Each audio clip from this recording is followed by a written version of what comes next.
اعوذ باللہ من الشیطان الرجیم بسم اللہ الرحمن الرحیم۔ مومنین کرام، آج ہم بیان کرنے جا رہے ہیں عید نوروز کے اعمال کو۔ عید نوروز جیسا کہ آپ جانتے ہیں کہ بہت ہی زیادہ فضیلت والا روز ہے،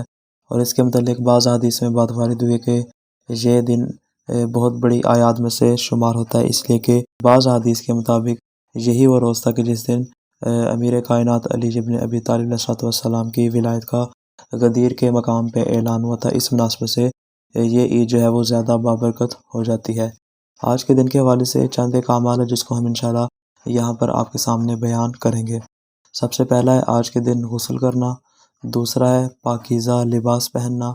اور تیسرا ہے خوشبو لگانا، چوتھا ہے آج کے دن کا روزہ رکھنا، پانچواں ہے 4 رکعت نماز پڑھنا، اور چھٹا ہے وقت تحویل مخصوص دعا پڑھنا، جس کو انشاءاللہ ہم آگے بیان کر رہے ہیں۔ جہاں تک تعلق ہے ابتدائی اعمال کے حوالے سے، تو فرماتا ہے کہ امام جعفر صادق علیہ السلام نے معلّہ ابن خنیس کو نوروز کے اعمال اس انداز میں بیان فرمائے کہ امام نے کہا کہ آج کے روز تمہیں چاہیے کہ تم ان اعمال کے اوپر عمل کرو کہ آج کے دن غسل کیا جائے، پاکیزہ لباس پہنا جائے، خوشبو لگائی جائے، اور اس دن کا روزہ رکھا جائے۔ اسی طرح آج کے دن نماز ظہرین اور اسی طرح نماز ظہرین کے نافلہ پڑھ لینے کے بعد 4 رکعت نماز 2 رکعت کی صورت میں پڑھی جائے گی۔ اس طرح کہ اس کی پہلی رکعت میں سورہ حمد کے بعد 10 مرتبہ سورہ قدر، اور دوسری رکعت میں سورہ حمد کے بعد 10 مرتبہ سورہ کافرون، تیسری رکعت میں سورہ حمد کے بعد 10 مرتبہ سورہ توحید،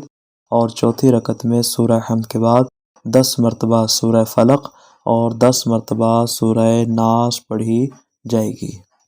نماز مکمل کر لینے کے بعد اسے چاہیے کہ سجدہ شکر میں جائے، اور سجدہ شکر میں یہ ولی دعا پڑھے: اللہم صلی علی محمد وآل محمد الاوصیاء المرضیین وعلی جمیع انبیائک ورسلک بافضل صلواتک وبارک علیہم بافضل برکاتک وصلی علی ارواحہم واجسادہم اللہم بارک علی محمد وآل محمد وبارک لنا فی یومنا ھذا الذی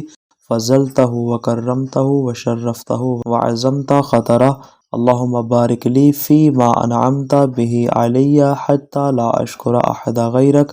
ووسع علی فی رزقی یا ذا الجلال والاکرام اللہم ما غاب عنی فلا یغیبن عنی عونک وحفظک وما فقدت من شیء فلا تفقدنی عونک علیہ حتی لا اتکلف ما لا احتاج الیہ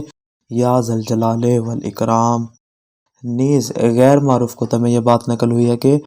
وقت تحویل، جس وقت گلاب کا پھول رکھا جاتا ہے اور جب وہ حرکت میں آتا ہے اور وہ آ کر طواف کرتا ہے، کہ وقت تحویل یہ والے کلمات کثرت سے پڑھے جائیں، جبکہ بعض کے نزدیک یہ کلمات 366 مرتبہ پڑھے جائیں گے: یا مقلب القلوب والابصار، یا مدبر اللیل والنہار، یا محول الحول والاحوال حول حالنا الی احسن الحال۔ جو شخص یہ اعمال بجا لائے گا اس کے 50 سالوں کے گناہ بخش دیے جائیں گے۔